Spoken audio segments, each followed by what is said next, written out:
আজকে প্রথম ইফতারে আমি কি ইফতার করছি দেখাবো। সবাই এই ইফতারটা চুজ করবেন। এটা খাওয়ার পর আপনারা সিঙ্গারা, চমচা, পেঁয়াজু, আলু এগুলো এখন খাবেন না। মাছ, মাংস, ডিম, ভাত এখন খাবেন না। সালাদ, সবজি এখন খাবেন না, এটা পরে।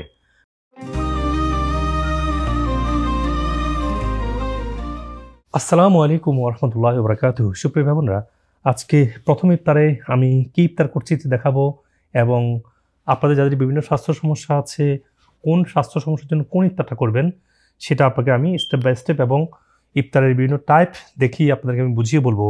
সো আপনারা যাদের বিভিন্ন সমস্যা আছে, ইফতারটা আপনারা কীভাবে পার্সোনালাইজ বা কাস্টমাইজ করবেন। চলুন শুরু করি। তো আমি কি ইফতার তৈরি করেছি প্রথমে দেখেন, আমি প্রথম জুসটা বানিয়েছি। এই জুসটা বানিয়েছি কি দেখেন, এর মধ্যে ইসবগুলের বসি, চিয়া সিড দিয়েছি। আবার যাদের চিয়া সিড সমস্যা হয়, যেমন autoimmune disease, major metabolic issue, তারা আবার চিয়া সিড খাবেন না, শুধু ইসবগুলের বসি দিবেন। তার মধ্যে আমি 2 টেবিল চামচ অ্যাপল সাইডার ভিনেগার দিয়েছি এবং একটা পুরো লেবু দিয়েছি এবং মধু, যেটা খাঁটি মধু অনেকের ক্ষেত্রে সমস্যা হয়, যেন এই জন্য আমি খাঁটি মধু নিয়ে এসেছি আপনাদের জন্য। এই খাঁটি মধুটা কেবল ব্যবহার করবেন। এই মধুটা আমি দিয়েছি পুরো 1 টেবিল চামচ। আপনারা যাদের ডায়াবেটিস সমস্যা নাই তারা 2 টেবিল চামচ দিতেও পারেন। এবং সুন্না ইফতার যেটা 3টা খেজুর নিয়েছি এবং সুন্না পানি, এবং আমি সুন্না দুধ নিই নাই, কারণ দুধটা আজকে পিওর দুধটা পাওয়া কঠিন। স্পেশালি ব্যস্ত জীবনে আমার জন্য একদম ফার্ম থেকে দুধটা নিয়ে আসা অনেক কঠিন। আপনারা জানেন যে দুধগুলা শেলফে আছে, ভিটামিন ডি, অর্গানিক, পেস্টোরাইজ, ক্যালসিয়াম, এগুলো ডেঞ্জারাস। এগুলো জাস্ট বলা হচ্ছে নাম খাওয়া আসছে, আসলে কিন্তু এগুলা রিয়েল মিল্ক না, এগুলো পেস্টোরাইজটাকে ভালো বলা হলেও এটা আসলে ডেঞ্জারাস, এটা আপনারা জানেন, আমি একবার বলেছি। তো ওই দুধটা বাদ দিলে দুধ খাওয়ার সুযোগ নেই এই মুহূর্তে। আমি পানি আর এখানে অ্যাসিড কেন দিয়েছি, অ্যাপল সাইডার ভিনেগার অ্যাসিডটা দিয়েছি। গুড ব্যাকটেরিয়া সে ব্যাড ব্যাকটেরিয়াকে মেরে ফেলবে, গুড ব্যাকটেরিয়া আরও গুড ব্যাকটেরিয়া গ্রো করবে। অ্যাসিড আছে, অ্যাসিড এনজাইম ফাংশনটাকে অ্যাক্টিভেট করবে, অ্যাসিড পিএইচটাকে ব্যালেন্স রাখবে। তারপরে আর কি আছে, পিঙ্ক সল্ট। কেন পিঙ্ক সল্ট? আমরা সারাদিনই রমজানের যে লবণ শূন্যতা বা পানি শূন্যতা, বা আমি যে সারাদিন ধরে শরীরে পানি শুষ্ক দেখিয়েছে, এটার অভাব পূরণ করার জন্য লবণ প্রয়োজন। কারণ লবণই শরীরের কোষের মধ্যে পানিটাকে ধরে রাখে, আদারওয়াইজ আপনার বাথরুমে চলে যাবে।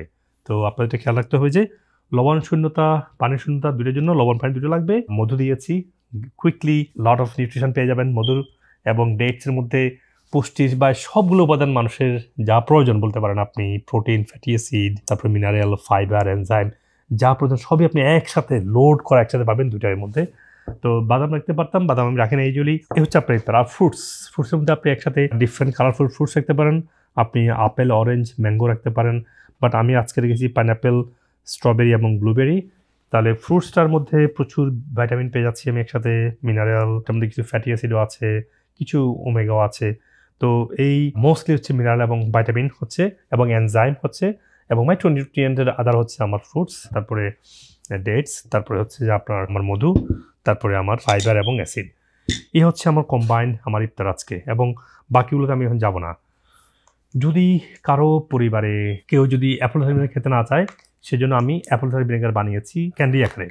তো ক্যান্ডি কেন বানিয়েছি, অনেকে অ্যাপল সাইডার ভিনেগার খেতে গন্ধ লাগে, খেতে পারে না, বা অনেক বাচ্চারা খেতে যায় না। আপনার ছোটো বাচ্চাকেও, স্পেশালি অটিজম বাচ্চা যারা আছে, অটিজম বাচ্চাদেরকে অবশ্যই অ্যাপল সাইডার ভিনেগার গামি দিবেন, কারণ মেটাবলিক হচ্ছে একটা মেজর ইস্যু অটিজম বাচ্চাদের জন্য। এনিওয়ে, বাজারে কোথাও আমি অ্যাপল সাইডার ভিনেগার গামিটা সুগার ফ্রি না পেয়ে আমি আপনার জন্য সুগার ফ্রি বানিয়েছি, আলহামদুলিল্লাহ। আর দেখেন, আপনার সারাদিন রোজা রাখার পরে যে আপনার প্রচুর পানি শূন্যতা, আপনার অর্গানগুলো ডিহাইড্রেটেড, ডাইজেস্টিভ জুস তৈরি করার জন্য যে অর্গান ফাংশন সেটা আপনি থাকবে না।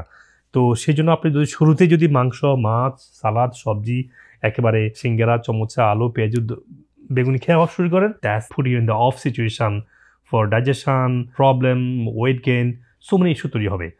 এই জন্য দেখা যায় রমজানে মানুষ আরও বেশি অসুস্থ হয়, বেশি ওজন বেড়ে যায়। তাহলে আপনারা ইফতারে সব ধরনের মানুষই সবাই এই ইফতারটা চুজ করবেন। ডেটস, মিডিয়াম গ্লাইসেমিক ইন্ডেক্স, খুব বেশি সুগারি না। ডায়াবেটিক পেশেন্ট অল্প খেতে পারেন, কিডনি পেশেন্ট অল্প খেতে পারেন, এবং ব্লাড প্রেশার পেশেন্ট তো খেতেই পারেনি। আর অন্যান্য সব রোগীরা এটা ডেটস খেতে পারেন। শুধু কিডনি এবং ডায়াবেটিক পেশেন্ট একটু কম করে খাবেন। ফ্রুটসটা একই জিনিস, কিডনি ডায়াবেটিক পেশেন্টরা কম করে খাবেন। মধুটা ডায়াবেটিক পেশেন্টরা না খেলেই ভালো বরঞ্চ, কারণ আপনি এখান থেকে তো অলরেডি কিছু ফ্রুক্টোজ পেয়ে যাচ্ছেন, তাহলে এক্সট্রা ডাবল সুগার আপনি চাইবেন না। আবার ফ্রুটস একটু খাচ্ছেন। তো ইসবগুলের বসি, চিয়া সিড, তারপরে অ্যাপল সাইডার ভিনেগার, লেবু, লবণ একসাথে মিক্স করা, একটু আদাও দিতে পারেন, আদা, হ্যাঁ, তো এটা সবার জন্য প্রয়োজন ইনশাআল্লাহ, সবাই খেতে পারেন। হ্যাঁ, যাদের ডায়াবেটিস সমস্যা আছে তারা স্টিভিয়া বা মঙ্ক ফ্রুট সুগার চুজ করতে পারেন। ঠিক আছে, এই হচ্ছে ইফতার। তো আমি তো বলেছি এটা খাওয়ার পর আপনারা সিঙ্গারা, চমচা, পেঁয়াজু, আলু এগুলো এখন খাবেন না। মাছ, মাংস, ডিম, ভাত এখন খাবেন না। সালাদ, সবজি এখন খাবেন না, এটা পরে। আমি নামাজ পড়ে এসে আপনাকে দেখাবো কিভাবে এটা খেতে হবে। চলুন সবাই নামাজ পড়তে যাই। মাগরিব পড়ে এসে আবার দেখাবো আপনাদেরকে। তো মাগরিবের নামাজ পড়ে এসে আপনারা আরেকটু ফ্রুটস খেতে পারেন, আরেকটু অ্যাপল সাইডার ভিনেগার খেতে পারেন, অথবা অ্যাপল সাইডার ভিনেগার গামি খেতে পারেন। যাদের ডাইজেশন সমস্যা বেশি, তারা ডাইজেস্ট প্রো, এটার মধ্যে মাল্টিস্ট্রেন ব্যাকটেরিয়া এবং এনজাইম আছে, এটাও খেতে পারেন। তারপরে হচ্ছে যে আপনাদের জন্য আছে বিভিন্ন প্রোবায়োটিক, এটা হচ্ছে আপনার সাওয়ার ক্রাউট। তো সাওয়ার ক্রাউট আপনারা নিতে পারেন, বানাতে পারেন, কিনতে পারেন, অথবা কিমচি, কেম্বুচা প্রোবায়োটিক হিসেবে দইও খেতে পারেন, এগুলো তো খাবেন। এবার আসেন যাদের জয়েন্টের সমস্যা, বোনবথ খেতে পারেন। আবার যারা বোনবথ কিনতে পারছেন না বা ভালোটা সুগার ফ্রি পাচ্ছেন না, তারা আবার আলট্রা কোলাজেন চা খেতে পারেন। আলট্রা কোলাজেন খুবই ভালো, এটা আমি বানিয়েছি আপনাদের জন্য, যাদের জয়েন্টের সমস্যা, তারপরে কোলন সমস্যা তাদের জন্য। এনিওয়ে, ইসবগুলের বসি আপনারা আরও খেতে পারেন, এটা যদি একটু থেকে যায় বা একটু বেশি বানালেন খেতে পারেন আরও। হ্যাঁ, তো এখন মূলত খাবেন কি ডিনার এসে আপনারা সব ধরনের সালাদ খাবেন। দেখেন আমার আছে হলো টমেটো, আপনার ক্যাবেজ, তারপরে রেড ক্যাবেজটা আমি খাই, এটা গাড়ির জন্য খুব ভালো। তারপরে আছে হলো কিউকাম্বার, তারপরে আছে হলো এখানে ল্যাটুস, আবার বেল পেপার মানে হচ্ছে ক্যাপসিকাম, তারপরে আছে কিছু চিজ আছে, চিজ, তারপর বকচয় আছে, গাটের জন্য, আবিএস এর জন্য ভালো। আবার আছে হলো রেডিশ আছে, ক্যারট আছে। তো সবগুলোকে ছোট ছোট সালাদ করা আছে, এগুলা নিও, এগুলো আগে খাবো। তারপরে যেহেতু ভাত খেতে হবে, একটু সাইড রেখেছি, তো আমার যেহেতু ওয়েট প্রয়োজনের থেকে একটু বেশি আমি সবসময় ফিল করি, আমি ভাতটাকে টু মাচ সুগার আসবে সেজন্য আমি 24 ঘন্টা ফ্রিজে রেখে সুগার রেজিস্ট্যান্স করে খাই। আপনারাও তাই করবেন। যাদের ডায়াবেটিস সমস্যা আছে তারাও ভাতটাকে 24 ঘন্টা ফ্রিজে রেখে তারপর আপনারা খাবেন, কেমন? তো এই হচ্ছে যে ভাতের সাথে মাছ দিতে পারেন, আমার মাছ আছে এখানে। আবার আমি একটু পেঁয়াজ পছন্দ করি, পেঁয়াজ, তারপরে পেঁয়াজ এখানে ব্ল্যাক পেপার দিয়ে, পার্সলি দিয়ে সালাদ করা আছে। আবার মাংস নিব। তো আমি দেখানোর জন্য দুইটা করেছি। আমি যদি একটা প্রোটিন খাওয়ার চেষ্টা করি, প্রোটিন ফ্যাট তো একসাথে, তো আমি একটা খাই। তো আপনাদের যেমন দেখালাম মাছ বা মাংস, সাগরের মাছ এবং ন্যাচারালি গ্রোন মিট, যেটা আপনি পছন্দ করেন, এই হচ্ছে আপনার খাবার হবে। এবং এই খাবারের পরে আপনারা আর কোনোভাবেই অন্য কোনো খাবার খাবেন না। এটার পরে আপনারা চলে যাবেন হচ্ছে যে নামাজ পড়তে, নামাজ প্রচুর পানি খাবেন, তারপরে রাতভর পানি খাওয়ার চেষ্টা করবেন। নামাজ পড়ে এসে আপনারা যত সময় শুয়ে পড়বেন, আর্লি উঠে যারা ব্যায়াম করার করবেন, তাহাজ্জুদ পড়বেন, কোরআন পড়বেন, তারপরে সেরি খাবেন। সেরিটা লাইট খাবেন, বারবারই বলেছি। সেরি খাওয়ার ক্ষেত্রে সেরি সবচেয়ে আগে হচ্ছে ফ্রুটস, ডিম, তারপর হচ্ছে যে দই, ইয়োগার্ট এবং বিভিন্ন ধরনের প্রোবায়োটিক খাবেন, কিমচি, সাওয়ার ক্রাউট, কেম্বুচা এগুলো খাবেন। আবার সেরিতে এসে মাছ, মাংস, সালাদ এগুলো দিয়ে দেওয়ার দরকার নেই। If you want to get energy, যদি সারাদিন ভালো থাকতে চান। আর সারা রাত পানির মধ্যে একটু পিঙ্ক সল্ট দিয়ে খাবেন, কারণ সারাদিন পানি ধরে রাখার জন্য একটু লবণ প্রয়োজন হয় শরীরের মধ্যে। আপনি সারা রাতে অন্তত 1 চামচ এক্সট্রা, 1 চা চামচ এক্সট্রা লবণ খাবেন। 2 চামচও খেতে পারেন, কোনো অসুবিধা নেই। আর যাদের ডায়াবেটিস আছে বা ব্লাড প্রেশার যাদের আছে, তারা একটু দেখবেন যে 1 চামচ খেলে ব্লাড প্রেশার বেড়ে যায় কিনা। সেক্ষেত্রে অবশ্যই অত বেশি খাবেন না। এবং সাপ্লিমেন্টগুলো এই সময় নেবেন। যারা রোজা রাখবেন সাপ্লিমেন্ট খেতে পারেন ঘুমানোর সময়, তারাই পরে এসে, এবং ঘুম থেকে উঠে খালি পেট থাকবে তখন খেতে পারেন। ভরা পেটটা আপনারা নামাজ পড়ে এসে বা নামাজ পড়ে যাওয়ার সময় খেতে পারেন। তাহলে খাবারের একটু পরে আমাদের ভরা পেটের মেডিসিনগুলো খেতে হয়। ওমেগা খেতে পারেন খাবারের সাথে সাথে, বাকিগুলো খাবারের 1 ঘন্টা পরে খাওয়া ভালো। যখন পেটে একটু খাবার আছে বা পেটটা অনেকটাই খালি হয়ে গিয়েছে, তখন আপনারা রাতের খাবারের পরশগুলো খাবেন। যদিও আমি সবসময় আপনাদেরকে ন্যাচারাল মেডিসিনগুলো 2 বার খেতে বলি, সকাল বিকাল। এখন আপনারা যেটা করবেন, ডিনারের পরে তারাবির সময় একবার, আবার ঘুম থেকে উঠে আরেকবার খাবেন। তখন হালকা একটু খেয়ে খাইলেন, ঠিক আছে? তাহলে 2 বেলা, দিনে সকাল বিকালেরটা, সন্ধ্যা এবং সেরির সময় 2 বারে সাপ্লিমেন্টগুলো খাওয়া হলো। চেষ্টা করি সবগুলো বুঝিয়ে বলার জন্য। আর যারা অটোইমিউন ডিজিজ, তারা অ্যানিমাল প্রোটিনটা কম খাবেন। যারা ব্লাড প্রেশার আছে তারা বেশি সালাদ খাবেন, বেশি এগুলোকে জুস করে খাবেন। যাদের মেটাবলিক বেশি সমস্যা, সালাদ খেতে পারেন না, তখন আইবিএস আছে, তারা হয়তো রান্না করা সবজি খাবেন। যাদের লিভারের সমস্যা, জুস করে খাবেন।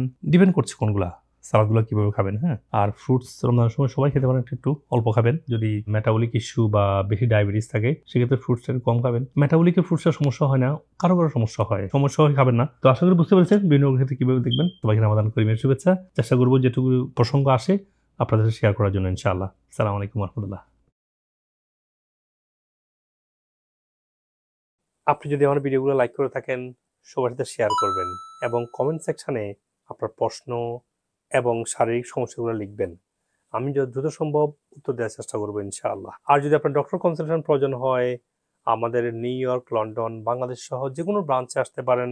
আপনি আপনার শারীরিক সমস্যার রুট কজ থেকে সুস্থ হওয়ার জন্য আমাদের ন্যাচারাল মেডিসিন এবং রিজেনারেটিভ ওজন এবং আকুপাংশার সহ অন্য থেরাপিগুলো নেবেন।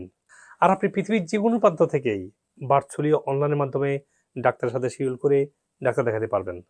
আপনি যদি আমেরিকান অথেন্টিক ন্যাচারাল মেডিসিনগুলো কিনতে চান, আপনি টিকটক অথবা অন্যান্য সোশ্যাল মিডিয়া থেকে কিনতে পারবেন এবং আমাদের ক্লিনিকগুলো থেকে কিনতে পারবেন।